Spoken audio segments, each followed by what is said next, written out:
Izbiljivanje zubi je metoda vraćanja prirodne boje zuba ili izbiljivanje već postojeće boje zuba. Postupak se može izvoditi ordinacijski ili kod kuće.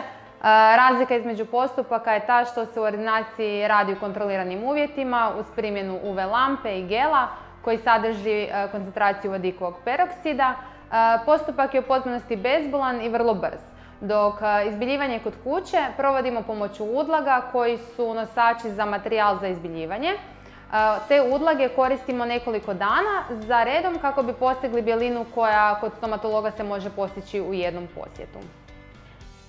Postupak izbiljivanja u ordinaciji traje sat i pol. Radimo 4 sesije po 15 minuta.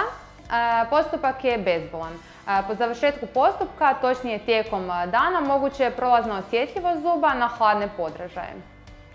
Pacijent odmah nakon zahvata može jesti, no bitno je nekoliko dana izbjegavati obojenu hrana i pića zbog same stabilizacije boje koja nastupa do tjedan dana nakon samog izbiljivanja. Što trebamo napraviti prije izbiljivanja? Prije izbiljivanja potrebno je napraviti temeljito čišćenje zubnog kamenca i pjeskarenje zuba kako bi se pojačao učinak samog gela. Trajnost boje nakon izbiljivanja. Ovo je potpuno individualno i najviše ovisi o životnim navikama samog pacijenta. Načelno se boja zadržava više godina te onda polako nestaje. Redovitim čišćenjem zubnog kamenca i pjeskarenjem znatno se može održati boja. Za sve upite obratite se timu dentalnih higijeničara u Poliklinici Ars Salutaris.